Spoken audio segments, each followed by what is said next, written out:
अभी हाल ही में किए गए एक सर्वे के अनुसार आजकल समाज में हो रहे ज्यादातर अपराध के पीछे या तो कोई पड़ोसी या जानकार या फिर रिश्तेदार ही जिम्मेदार होता है, और जब तक विक्टिम को इस बात की भनक लग सके बहुत देर हो चुकी होती है।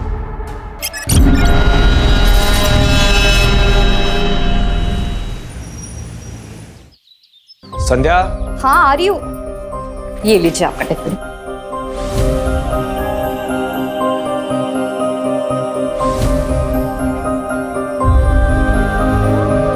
संध्या, इस घर में अकेली रह लोगी? ये शहर, ये जगह तुम्हारे लिए बिल्कुल नहीं है। शादी के पूरे 3 साल बाद मुझे अपना कहने को घर और संसार मिला है। आप यहाँ अकेले थे, वहाँ मायके में मैं अकेली थी। अब जाके हमारा अपना घर संसार शुरू हो रहा है। अब देखिएगा, मैं इस घर को ना बड़ी अच्छे से सजाऊंगी। फिलहाल तो ये घर किराए का है, लेकिन बहुत जल्दी अपना घर होगा। जैसा भी होगा, है तो अपना ही घर ना। अच्छा सुनो, ऑफिस के लिए लेट हो गई, चलता हूँ। अच्छा, अपना ख्याल रखना। आप भी। बाय। बाय।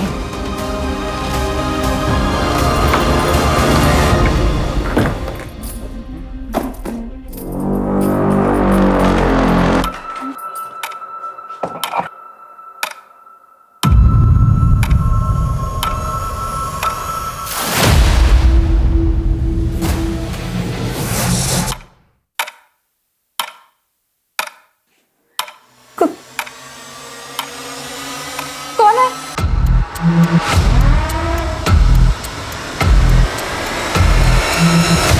कौन है?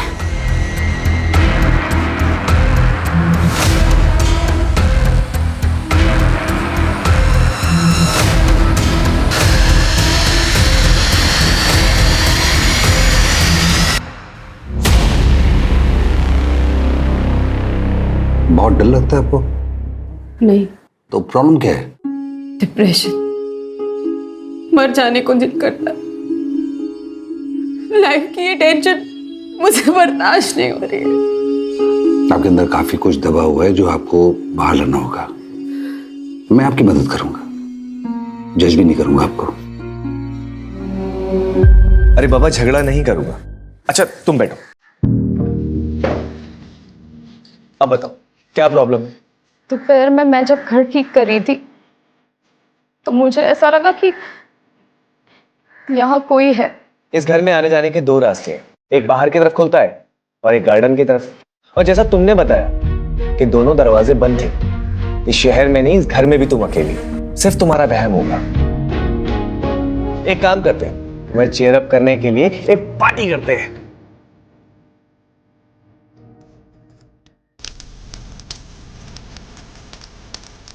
ये सब तुम्हारे लिए है। इस हसीन पल को बहुत सुंदर और बनाने के लिए, आज की रात को अपनी लाइफ में संजो के रखने के लिए एक सेल्फी तो बनती है।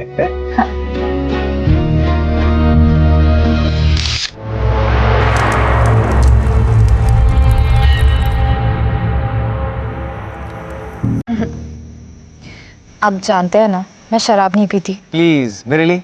सिर्फ आपके लिए। चीयर्स। चीयर्स।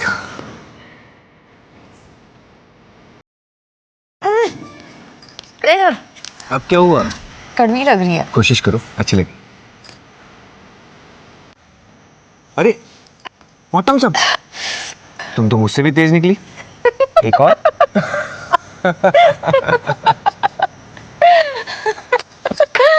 अब मुझे दोनों क्यों दिखाई दे रहे?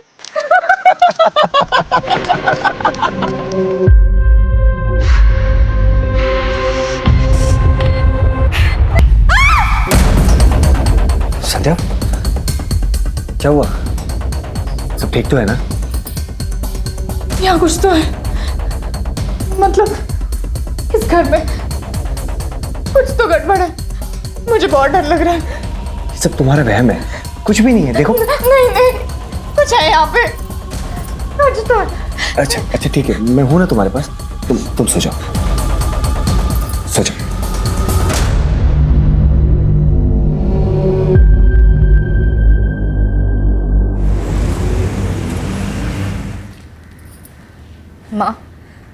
मुझे बहुत डर लग रहा है। पता नहीं ऐसा क्यों लगता है कि कोई संकट आने वाला है। कभी कभी किसी घर में वास्तु दोष होता है, किसी पंडित को बुलवाकर वास्तु शांति की पूजा पाठ करवा लो, सब ठीक हो जाएगा। पर इनका ऐसी बातों पर विश्वास ही नहीं है। अरे पति लोगों की बातों को इतनी गंभीरता से नहीं लेते, बस उनकी हाँ में हाँ मिलाती रहो और करो वही जो तुम करना चाहती हो। कभी रूठ कर कभी प्यार से पति को अपने जैसा बनाओ, सुखी रहोगी। और सुनो, तुम्हारे चाचा जी भी तो वहीं रहते हैं ना, मैं उनको ना फोन कर देती हूँ, वो किसी ना किसी पंडित को जानते होंगे। ठीक है माँ, रखती हूँ। मुझे ऐसा लगता है इस घर में वास्तु दोष है। हम पंडित जी को बुलाकर वास्तु दोष हटाने के लिए पूजा पाठ करते हैं ना, फिर सब ठीक हो जाएगा।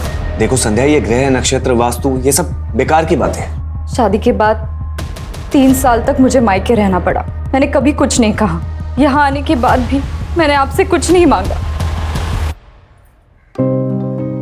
पहली बार मैं आपसे कुछ मांग रही हूँ, मना मत कीजिए। इस घर के वास्तु दोष को हटाने के लिए पूजा पाठ करते हैं ना, प्लीज मान जाइए।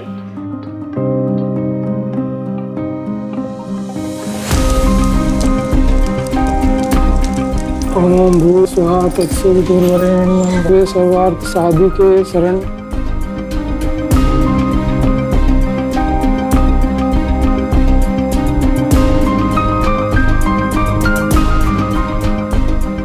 वास्तु दोष पूजा संपन्न हुई, अब कोई चिंता की बात नहीं है। बस इस जल को घर के अंदर बाहर सभी जगह छिड़क दीजिए, सारे वास्तु दोष दूर हो जाएंगे। जी पंडित जी। अच्छा यजमान, आज्ञा दीजिए। जी।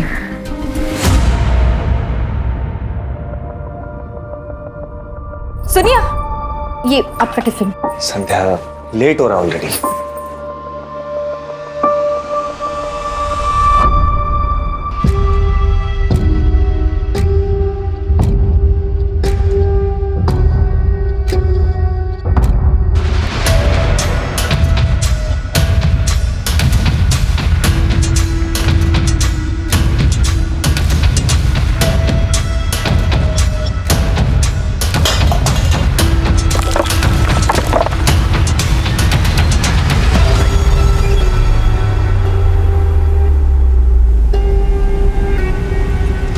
धक्के से कैसे टूट गया ये? हेलो, मैं संध्या बोल रही हूँ। यहाँ कोई मिस्त्री है क्या? हाँ, वो तंदूर ठीक कराना था।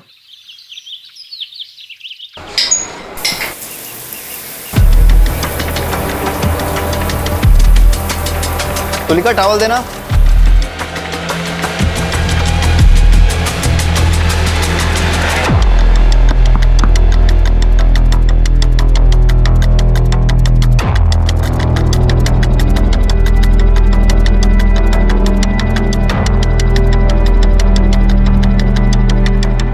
तुलिका, जब तक मैं घर वापस नहीं आता दरवाजा बिल्कुल मत खोलना।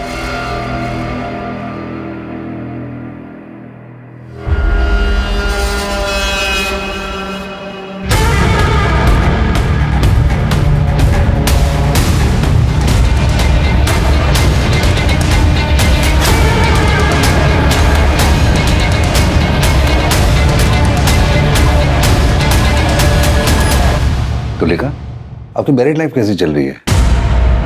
I mean love life. Married life और लव लाइफ बहुत अलग अलग होते हैं सर। मेरी शादी एक पैसे वाले अधेड़ उम्र के आदमी से हुई थी। हस्बैंड वाइफ का रिश्ता तो बस नाम का ही था।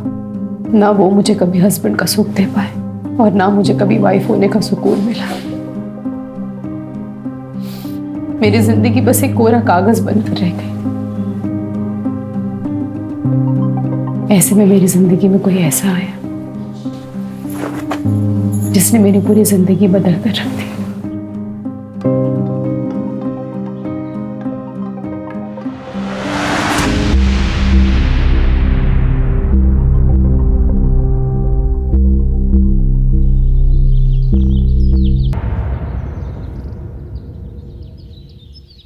ऐसे क्या देख रहे हो?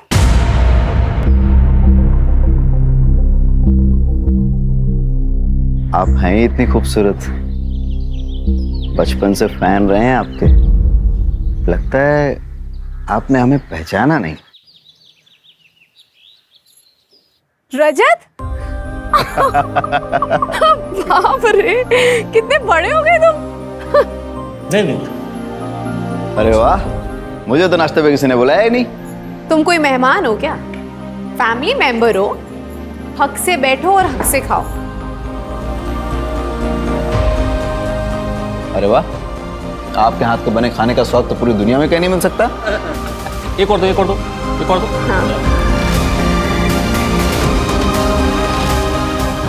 मुझे प्यार की ज़रूरत थी। मैं प्यार को एक्सपीरियंस करना चाहती हूँ, पर पता नहीं था मुझे कि वो प्यार मुझे एक ऐसे रिश्ते से मिलेगा जिसे पाप समझा जाता है। मैडम, इसकी तो बहुत ज्यादा हालत खराब हो चुकी है। अगर इसको रिपेयरिंग करूंगा ना तो धड़धड़ा के गिर जाएगा। इससे बढ़िया का नया बना के दे दूं आपको। भैया आपको जो करना है जल्दी कीजिए, शाम तक तैयार हो जाना चाहिए। हो जाएगा मैम, शाम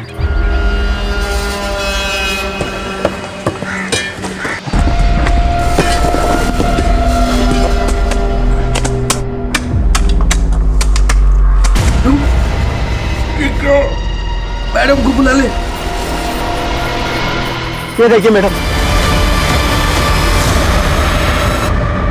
देखने में तो लाश 8-9 महीने पुरानी लग रही है। तो लाश तो आधी से ज्यादा डिकम्पोज हो चुकी है। कौन रहता है इस मकान में? मेरा नाम है श्याम श्रीवास्तव। ये आप ही का मकान है? नहीं सर, हम तो किराए पे रहते हैं सर। इसके मालिक तो बगड़िया जी है। मैंने उन्हें फोन किया, वो आते ही होंगे। कब से रह रहे हैं किराए पे यहाँ? सर 7 महीने हो गए। मेरी वाइफ तंदूर का काम करवा रही थी सर, दाई करवाई तो नीचे लाश निकली। इस तंदूर का इस्तेमाल करते थे आप लोग? हाँ सर, अभी कुछ दिन पहले किया था सर। वो ये फोटो भी खींची थी सर। बगड़िया जी आ गए। आप लोग जरा वहाँ इंतजार कीजिए। जी आइए बगड़ जी।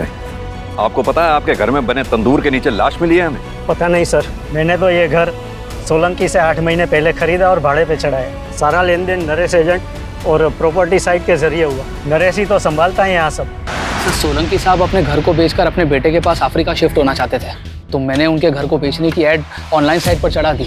साथ में कुछ फोटोज भी डाल दिए सर। वो मेरा ऑफिस का जो लड़का है वो फोटोज काफ़ी अच्छी लेता है, तो घर की पिक्चर्स काफ़ी अच्छी आई तो ग्राहक भी तुरंत मिल गया।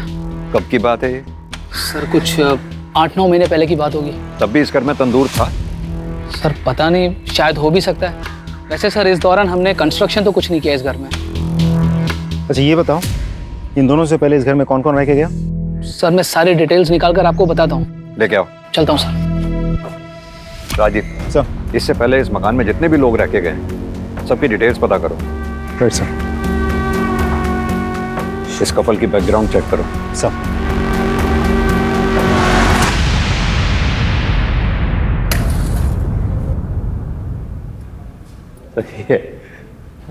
अरे वाह, शादी के 3 साल होने के बाद भी इतना प्यार कैसे कर लेते हैं? अरे भाई, करना ही पड़ता है। पत्नी से प्यार नहीं करेंगे तो घर गृहस्थी का पंचनामा बनवाना है क्या? और इनसे प्यार करने के अलावा हमारे पास कोई और रास्ता है क्या? अरे भाई जरा संभल के। आपको पता है ना, आप हमारी मासी के बारे में बात कर रहे हैं। चांद निकल आया। हाँ चलो, चांद निकल आया। आओ।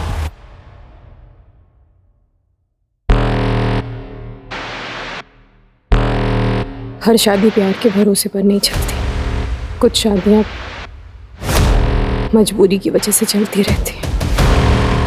अगर आपकी शादी में सब कुछ ठीक ठाक था तो ऐसी कौन सी मजबूरी थी जो आपको परेशान कर रही थी? मजबूरी नहीं सर, ज़रूरत। मेरे पति का पहला और आखिरी प्यार उनका बिजनेस और पैसा ही है। मेरी ज़रूरतों का तो उन्होंने कभी ख्याल ही नहीं रखा। अपनी इच्छाओं को दबाने के लिए रोज रात को ठंडे पानी से नहाना पड़ता था सर। और ऐसे ही एक रात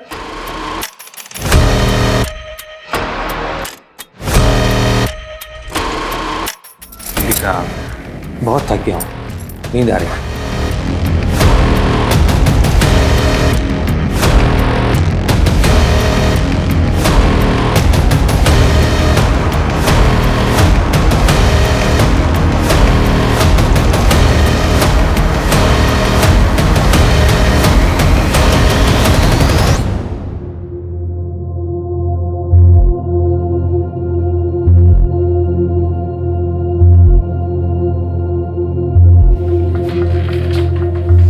सुनिए,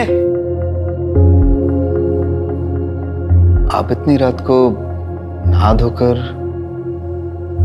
तुम नहीं समझोगे।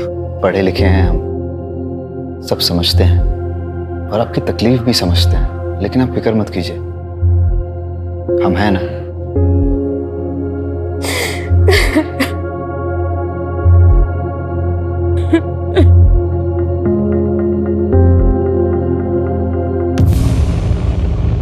सर, पोस्टमार्टम और फॉरेंसिक रिपोर्ट आ गई है। आपका शक सही था, लाश लड़की की ही है। मौत करीब 7 से 8 महीने पहले हुई है। उस दौरान किसी लड़की की मिसिंग कंप्लेंट आई थी क्या? एक औरत ने मिसिंग कंप्लेंट लिखवाई थी सर, लेकिन सर वो औरत कुछ दिनों के बाद वापस आई और मिसिंग कंप्लेंट वापस ले लिया। मिसिंग कंप्लेंट की किसने थी? सर उसका नाम तबस्सुम जहां है। और मिसिंग कौन हुआ था? सर तबस्सुम जहां की भांजी, उसका नाम गजरा है। ये तबस्सुम का पता निकालो और उसे पूछताछ करो। लेकिन सर जो तबस्सुम जहां का एड्रेस है वो रेड लाइट एरिया का है सर। साहब, उस घर में ना कुछ बाराती रुके हुए थे, नाच गाने की फरमाइश थी, तो मैंने अपनी एक लड़की गजरा को वहाँ भेज दिया, पर वो वापस आई ही नहीं। तो फिर मैंने पुलिस थाने जाकर रिपोर्ट लिखवा दी। फिर वो दूसरे दिन ही वापस आ गई, पूरा बाटली मार के बेवड़ी पड़ी थी। फिर जैसे ही उसको होश आया तो वो घर पे आ गई। फिर मैंने भी थाने जाकर रिपोर्ट वापस ले ली। गजरा है कहाँ, बुलाइए। उसे टीबी हो गया था ना साहब, तो नाच गाना छोड़ के वो अपने गाँव चली गई। उसका फ़ोन नंबर दीजिए। नंबर था साहब, लेकिन मोबाइल मैंने दिया था ना उसको, तो जाते समय वो मोबाइल दे के गई। ठीक है, तो पुराना वाला नंबर दे दीजिए। सब वो तो मैंने बेच दिया मोबाइल। घर का पता तो होगा, वो दे दीजिए। मेरे पास नहीं है साहब। राजीव, दाल में कुछ काला है। गजरा को ढूंढो पहले तो। और हाँ, इस तबस्सुम की भी डिटेल्स निकलवाओ।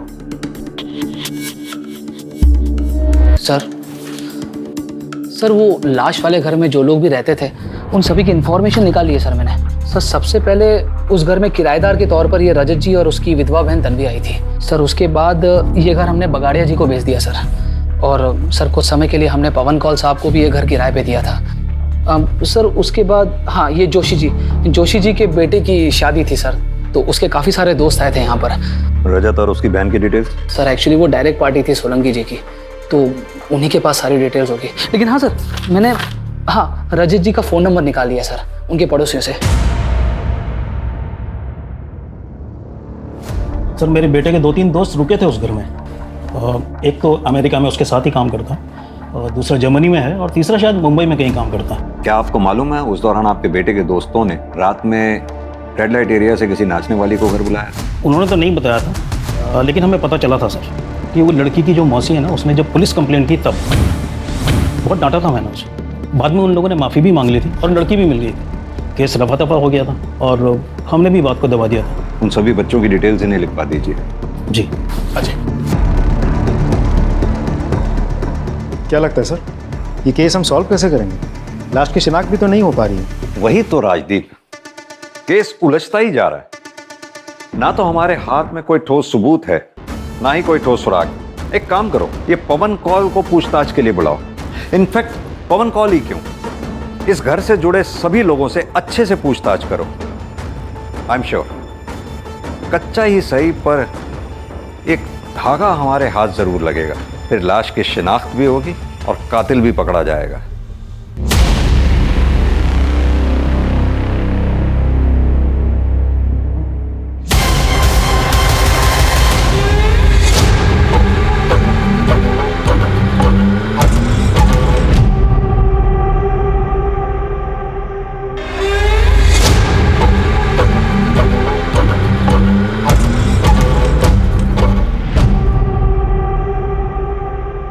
सर हमारा एक और फ्रेंड था समीर, काफी टाइम से उससे कोई कांटेक्ट नहीं हुआ है। वो शायद मुंबई में रहता है सर। कौन से कॉलेज में पढ़े हो आप लोग? Sir city college sir. City college से समीर का एड्रेस लो और समीर की सारी डिटेल्स निकालो। Right sir. फंक्शन के दौरान जिस घर में तुम्हारे दोस्त रुके थे, उस घर में बने तंदूर के बारे में कुछ जानते हो? नहीं सर, हम तो ऑल द टाइम हॉल में ही थे, वहां जाने की कोई नीड ही नहीं पड़ी सर हमें। जरूरत पड़ी तो फिर बात करेंगे तुम्हारे साथ। सर शाम के बारे में सारी इन्फॉर्मेशन निकाल ली। 3 साल पहले शाम की शादी संध्या से हो तो गई थी, लेकिन इंटरेस्टिंग बात यह है कि साथ ही उसके ऑफिस कोलीग प्रीति के साथ उसका अफेयर भी चल रहा था। सर एक बात और, प्रीति ने भी 7 महीने पहले ही अपने ऑफिस से रेजिग्नेशन दिया था और उसके बाद से अब तक ना किसी ने प्रीति को देखा है और ना ही प्रीति के साथ किसी की बातचीत हुई है। राजीव, ये प्रीति की डिटेल्स निकालो। अब समझ में आया श्याम शादी के बाद 3 सालों तक अपनी वाइफ को मायके से वापस क्यों नहीं लेके आया। इस श्याम को भी लेके आओ। सर, ये बात सच है कि सर प्रीति से मेरा अफेयर चल रहा था, लेकिन बड़े ही रिस्पेक्ट और रिगार्ड के साथ हम दोनों अलग हो गए। अब प्रीति कहाँ है? सर मुझे नहीं पता सर। उसका फोन भी बंद आ रहा है सर। उसने अपना सोशल मीडिया से अकाउंट भी डिलीट कर दिया। सर तेरे घर में तंदूर के नीचे जो लाश मिली है वो कहीं प्रीति की तो नहीं है? सर नहीं, ऐसा नहीं हो सकता सर। मैं प्रीति से बहुत प्यार करता हूँ सर, मैं उसे क्यों मारूंगा? ऐसा भी तो हो सकता है कि प्रीति को तेरी शादी के बारे में पता चल गया था और तुझे इस बात का डर था सबके सामने हुआ कि पोल ना खोल दे, इसकी वजह से तूने उसको मार दिया ना। सर मैं सच कह रहा हूँ सर। मैंने कुछ नहीं किया सर। सर, इसके फोन से प्रीति की फोटोग्राफ्स लो, उसका नंबर लो और उसे कांटेक्ट करो। फोन दे। सर, नंबर तो डज नॉट एग्जिस्ट बता रहा है। प्रीति का फोन बंद होने से पहले कहां पे एक्टिव था, उसकी लास्ट लोकेशन पता करो, उसके कॉल डिटेल रिकॉर्ड्स भी निकालो, प्रीति के ऑफिस के रिकॉर्ड से उसका परमानेंट एड्रेस भी पता करो। सर फोन कॉल आया है, बुलाओ उन्हें। जी सर। देखिए सर, मेरे बेटे के जन्म संस्कार का फंक्शन था, बहुत सारे रिश्तेदार आए थे, इसलिए मैंने वो घर कुछ दिनों के लिए किराए पर लिया था। आपके रिश्तेदार जो उस घर में ठहरे थे, क्या उनमें कोई महिला भी थी? नहीं सर, वहाँ तो सारे जेंट्स रुके हुए थे। सारी लेडीज मेरे घर पे रुकी हुई थी और उनमें से कोई भी ना तो गायब है और ना ही किसी की डेथ हुई है। उस घर में आपने अपने रिश्तेदारों के लिए क्या किसी तंदूर का इस्तेमाल किया था? सर सारा खाना तो मेरे घर पे बन रहा था और ये एक धार्मिक कार्यक्रम था, इसलिए भोग तो अपने घर की रसोई में ही बनता है ना, फिर मैं वहाँ तंदूर क्यों लगवाऊंगा। ठीक है मिस्टर कॉल, अभी आप जा सकते हैं, जरूरत पड़ी तो फिर बुलाएंगे आपको। Thank you sir. अब सिर्फ रजत ही बचा है। राजीव, भोपाल जाके रजत से अच्छे से पूछताछ करो। सर। शुक्ला, प्रीति के पेरेंट्स का पता लगाओ और प्रीति के बारे में पूछताछ करो। Right sir. धीरे धीरे मेरे और रजत के बीच की नजदीकियां बढ़ने लगी।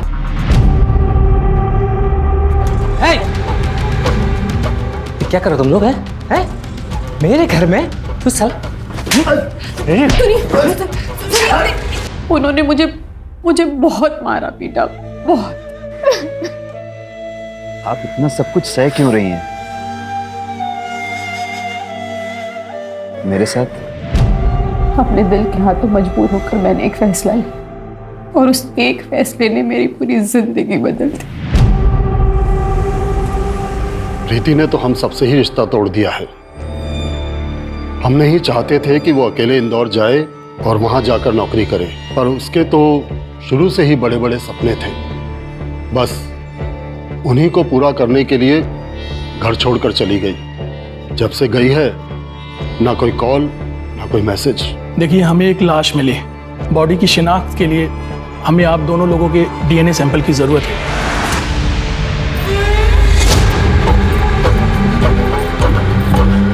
तुम नरेश के यहाँ काम करते हो? जी सर।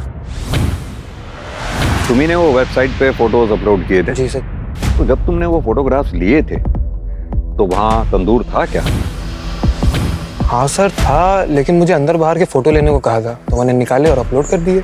लेकिन तुमने जो फोटोग्राफ अपलोड किए उसमें तो तंदूर हमें दिखा नहीं। सर साइट फोटो अपलोड करने की लिमिट होती है तो इसलिए मैंने ज्यादा नहीं निकाले। ठीक है, तुम जा सकते हो, जरूरत पड़ेगी तो फिर बुलाएंगे। सर उस घर में रहने वाले पुराने टेनेंट रजत का पता चल गया। कहाँ का रहने वाला है? भोपाल का सर। राजीव सर, पता करो। Right sir.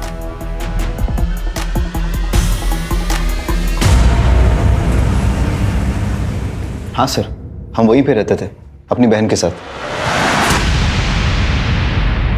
आपका नाम? तन्वी। और वहाँ का तंदूर भी कभी कभी इस्तेमाल करते थे। लेकिन आप ये सब क्यों पूछ रहे हैं? क्योंकि आपके पुराने घर के तंदूर के नीचे से हमें ये लाश मिली है। क्या सर? लेकिन हम जब रहते थे तब ये तंदूर का शेप ऐसा नहीं था। क्या ये वही तंदूर नहीं है? Are you sure? 100% सर।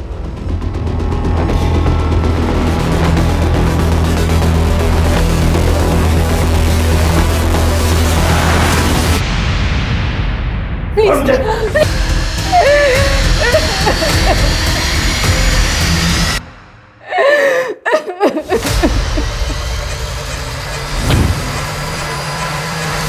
रजत ने राजदीप को बताया कि उसने पिक में जिस तंदूर की फोटोग्राफ देखी वो वैसी नहीं है जैसी उसने उस घर में देखी थी। यानी कि ये जो कुछ भी घटना घटी है वो रजत के मकान छोड़ने के बाद घटी है। उस एरिया के आसपास जितनी भी बिल्डिंग मटेरियल शॉप्स हैं वहां पता करो कि पिछले 7-8 महीनों में ये हमारी सस्पेक्ट्स लिस्ट में से क्या कोई ऐसा है जिसने तंदूर बनाने जैसा सामान, सरिया, चूना, सीमेंट इत्यादि, और सबसे इंपॉर्टेंट जीटी ब्रांड की ईंटें जो हमें मौकाए वारदात से मिली थी, खरीदी हैं। हर एरिया में एक वॉचमैन होता है, वॉचमैन को पता होता है उस एरिया की एक्टिविटीज के बारे में। इस एरिया के वॉचमैन से बात करो, देखते हैं क्या बताता है।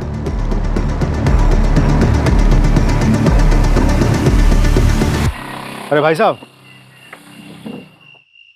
बोलिए। मैं इस एरिया में एक घर लेने की सोच रहा हूँ, तो थोड़ी सी जानकारी चाहिए थी। सर जानकारी बिना दक्षिणा के दूंगा तो जानकारी का अपमान हो जाएगा। बात तो आप सही कह रहे हैं। तो ऐसा करते हैं, अब बात करें? हाँ हाँ साहब, अब तो बात हो सकती है। मैंने इस एरिया में एक घर देख रखा है, लेकिन सुना है कि उसके पड़ोस वाले घर में कुछ भूत भूत का चक्कर है। अरे सर आप बात तो सही कह रहे हैं, लेकिन भूत भूत कुछ नहीं होते। लेकिन हाँ, उस घर में ना खेल बहुत होते थे। वो एजेंट नरेश है ना, उसी के हाथ में था भाड़े से ये घर। जब कोई भाड़े वाला रहने को नहीं आता है तो नरेश क्या करता है कि कुछ लड़कियों को लेके उधर आता है। अच्छा एक बात बताओ, नरेश ने उस घर के गार्डन में कभी कंस्ट्रक्शन का कोई काम करवाया था? वो एक नंबर का कंजूस है, एक दमड़ी नहीं खर्च करता है। लेकिन हाँ, जब लड़की की बात आती है ना तो उसकी जेब से धड़ाधड़ नोट निकलते हैं। अच्छा। हाँ। मैंने क्या किया सर? मैंने कुछ नहीं किया सर। मैं सब बताता हूँ सर, मैं सब बताता हूँ सर, सब बताता हूँ सर। राजदीप,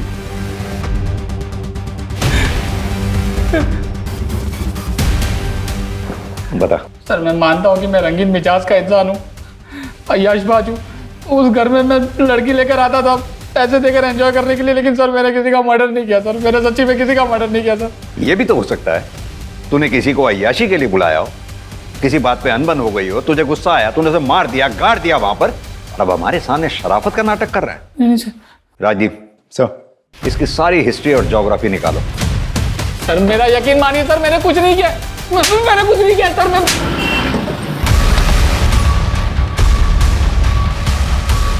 सर यही है जीटी ईंटों का सप्लायर। हाँ सर, क्या चाहिए आपको? पिछले 8-9 महीनों में आपकी दुकान से किस किस ने कंस्ट्रक्शन मटेरियल खरीदा है, जैसे कि इस तरह की ईंटें? सर हमारे पास हर खरीद का रिकॉर्ड रहता है। मैं जितने जल्दी हो सके आपको सब डिटेल पहुंचा दूंगा। ठीक, thank you. Sir forensic report आ गई है सर। सर डेड बॉडी की उंगलियों में कुछ बाल फंसे हुए थे सर, लेकिन उन बालों का डीएनए डेड बॉडी के साथ मैच नहीं कर रहा सर। वो बाल जरूर उस कातिल के होंगे। एक काम करो, नाखून से मिले बालों का डीएनए हमारे केस से जुड़े सारे सस्पेक्ट्स के डीएनए से मैच करके देखो, जरूर उस कातिल के होंगे। और वो रेड लाइट एरिया वाले खबरी के बारे में कुछ पता चला? सर वो अभी मुंबई गया हुआ, आज शाम को वापस आएगा सर। ठीक है सर। बताओ अब्दुल, क्या खबर है? गजरा वापस तो नहीं आई थी, पर पता नहीं तबस्सुम सबसे कहती फिर रही थी गजरा वापस आ गई। सुनने में ये भी आया है तबस्सुम ने गजरा का सच छुपाने के लिए काफी मोटी रकम ली है। हाँ साहब, ये बात सच है कि जोशी ने मुझे बहुत सारे पैसे दिए गजरा का केस वापस लेने के लिए। ये भी झूठ बुलवाया कि उसे टीबी हुआ है और वो वापस अपने गांव लौट गई है।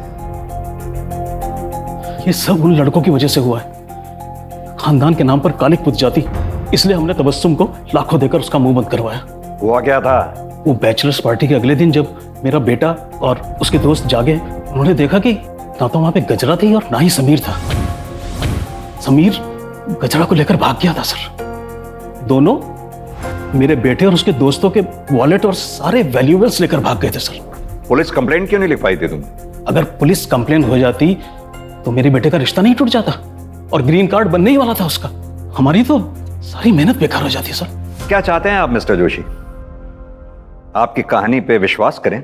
यह भी तो हो सकता है ना कि गजरा को आपके बेटे और उसके दोस्तों ने मिलकर मार दिया और फिर वहां गाड़ दिया हो और अपने पैसे के बल पर तबस्सुम का मुंह बंद करवा दिया। और फिर आपने कहा बच्चे विदेश चले गए, क्योंकि आप अच्छी तरह से जानते हम अपने तरीके से उन्हें इंटेरोगेट करना चाहे तो उन्हें इंडिया बुलाना मुश्किल है। क्या खूब कहानी बनाई है आपने। राजदीप सर, इनसे अपने तरीके से पूछताछ करो और इनके बेटे और उसके दोस्तों को इंडिया बुलाने की व्यवस्था करो। अब मैं इन सेशंस के लिए नहीं आ पाऊंगी। क्यों? वो मेरा पति, वो मेरी जान का दुश्मन बना हुआ है। मुझे तो लगता है जैसे वो मुझे जान से ही मार डालेगा, इसलिए आप कुछ दिन में घर से ही नहीं निकलूंगी। तो आप पुलिस की हेल्प लीजिए ना। पुलिस के पास जाऊंगी तो दुनिया भर को सब कुछ पता चल जाएगा, सब मेरा मजाक उड़ाने लगेंगे और ये सब मैं बर्दाश्त नहीं कर पाऊंगी। एक काम कीजिए, आप ये रखिए, इसमें मेरा नंबर है, अगर आपको मेरी कोई जरूरत लगे तब जरूर कॉल कीजिए। Thank you.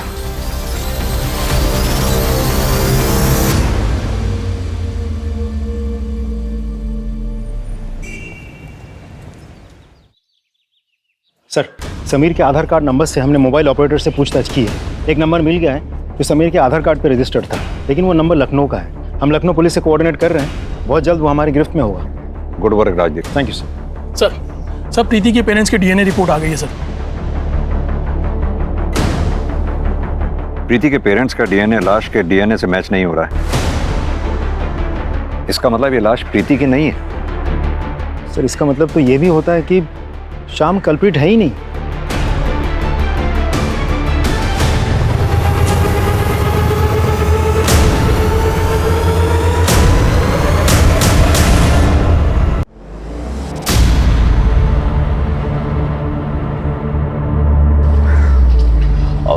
सर, मैं हूं समीर।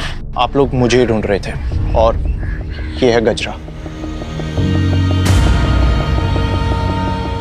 गजरा, उस रात तुम्हारे साथ क्या हुआ था?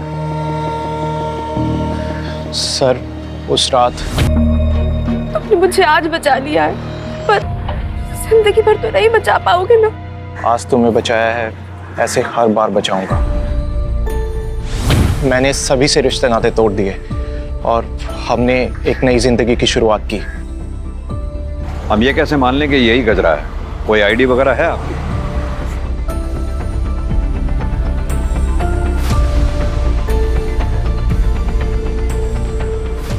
पता है समीर, रोजाना हम अपराधियों से घटिया लोगों से, जुर्म करने वालों से मिलते हैं, लेकिन तुम जैसे लोगों की वजह से ही इंसानियत जिंदा है। Proud of you.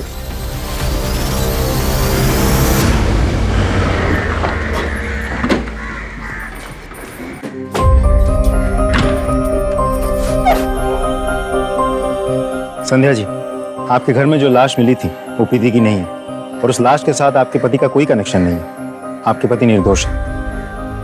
भगवान ने मेरी सुन ली। मैं पूरे 11 नारियल की पूजा करूंगी। अब हम इस घर में नहीं रहेंगे, कहीं और जाकर रहेंगे। अच्छा हुआ कि इस मनहूस घर को छोड़ के जा रही हो। अरे श्रापित है ये घर, जो यहाँ रहने आता है सब पागल हो जाता है। चलो, देरी हो रही है। मैडम, एक्सक्यूज मी, एक मिनट। जी, आपने वहाँ ऐसा क्यों कहा कि इस घर में जो भी रहता है पगला जाता है? वो रजत था ना, पुराना टेनेंट, उसकी बहन तन्वी, उसका भी यही हाल हुआ था। एक दिन मार्केट में मैंने बड़बड़ाते देखा था उसको। नहीं, तन्वी, अपनी क्या हालत बना रखी है तूने? चल मेरे साथ चल। वो तन्वी थी ना, वो बहुत बड़ी डिप्रेशन में चली गई थी। मैंने उसको साइकेट्रिस्ट से मिलने का सलाह दिया था, नंबर भी दिया था। 1-2 सेशन की, उसको सुधार आने लगा था और उसके बाद छोड़ दी। ये देखिए, मुंह पे निखार भी आने लगा था। तभी टाइम का वो फोटो है ये।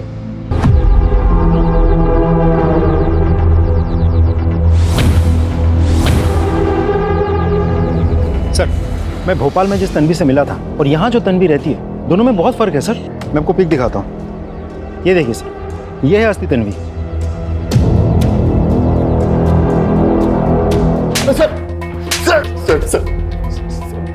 सर, मैं सच कह रहा हूँ सर, मुझे नहीं पता कि तन्वी कहाँ है। मुझे लगा आप लोग मुझ पर शक करेंगे, इसलिए मैंने अपनी गर्लफ्रेंड को तन्वी बनाकर पेश कर दिया। तुझे कैसे नहीं पता कि तेरी बहन तन्वी कहाँ है? बोल। सर, वो हमारा झगड़ा हो गया था, उसके बाद से मैंने कोई कांटेक्ट नहीं रखा उससे। सर, मैं सच कह रहा हूँ सर। कहीं ऐसा तो नहीं जिस लड़की की तेरे घर में तंदूर के नीचे लाश मिली वो तन्वी की हो, जिसे तूने मार दिया और वहां गाड़ दिया? सर भगवान की कसम खा के कह रहा हूँ सर मैंने किसी को नहीं मारा। इसका डीएनए सैंपल लो और लाश के नाखून से जो हमें बाल मिले थे उसके डीएनए से मैच करके देखो। चल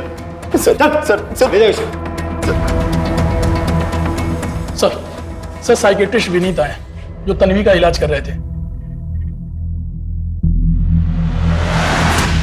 सर तन्वी का असली नाम तुलिका है और वो रजत की बहन नहीं, मौसी थी।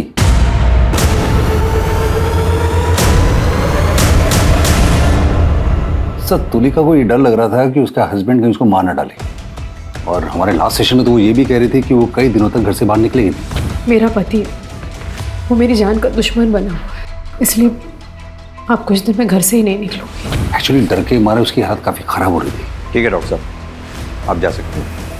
Thank you.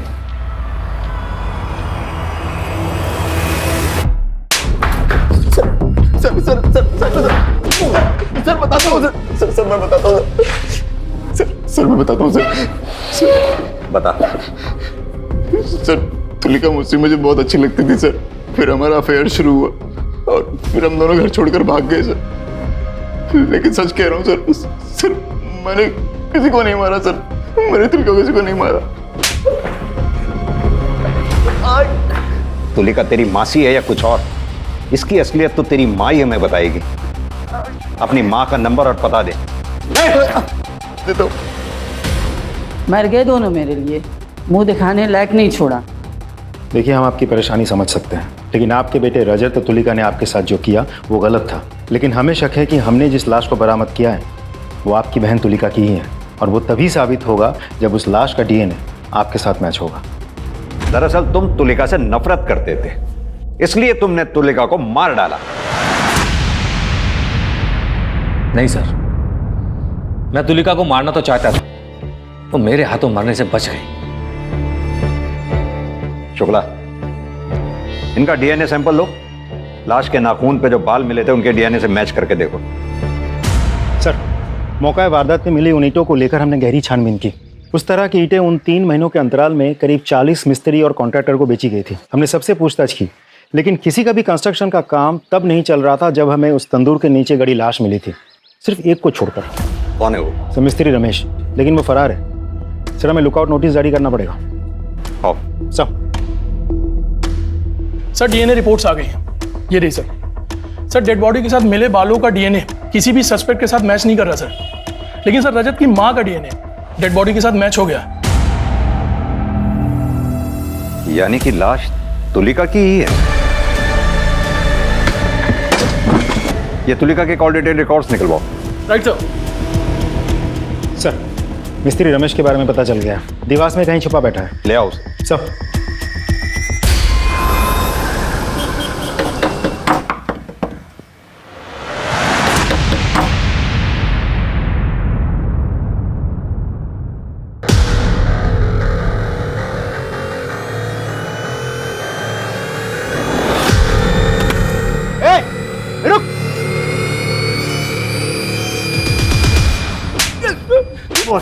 इसको नहीं मारा है साहब। किसी को नहीं मारा है, तो फिर देवास में क्यों छुप के बैठा था? बोल। जब से तंदूर के नीचे से लाश मिलने की खबर आई मैं घबरा गया था साहब। लेकिन क्यों घबरा गया था? साहब क्योंकि 4 लाश दफन थी साहब, मैंने उसी पे तंदूर बना दिया था, लेकिन मैंने मारा नहीं है साहब। तूने नहीं मारा तो फिर किसने मारा? वो साहब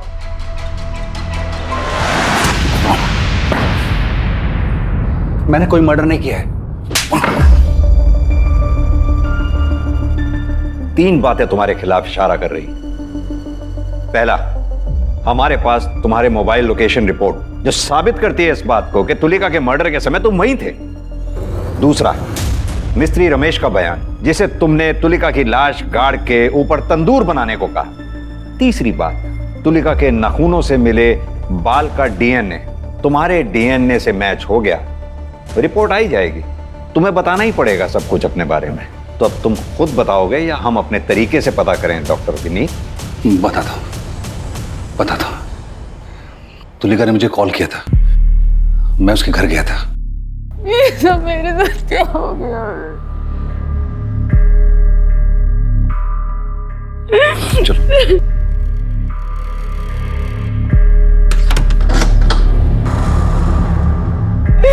सबने मुझे धोखा दिया, सब मुझे चुप कर चले, मैं बिल्कुल अकेली हो गई हूँ। तुम ऐसा क्यों कह रही हो कि तुम अकेली रह गई? मैं हूं ना तुम्हारे साथ, तुम्हारा ख्याल रखूंगा, तुम्हारा ध्यान रखूंगा, तुम्हारे साथ रहूंगा। तुम चिंता मत करो। कि कैसी बातें कर रहे हैं आप डॉक्टर हैं मेरे। तुलिका, मैं तुम्हारा डॉक्टर हूं, तुम्हारे सारे राज जानता हूं।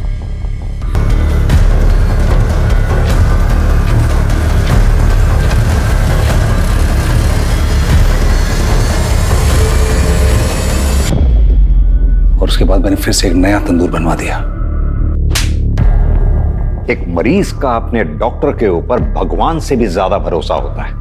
तुमने मरीज का भरोसा ही नहीं तोड़ा, उस बेचारी तुलिका की इज्जत भी लूटने की कोशिश की, और यही नहीं, उसे जान से भी मारा। पूरी कोशिश करूंगा कि कम से कम तुम्हें फांसी की सजा जरूर मिले।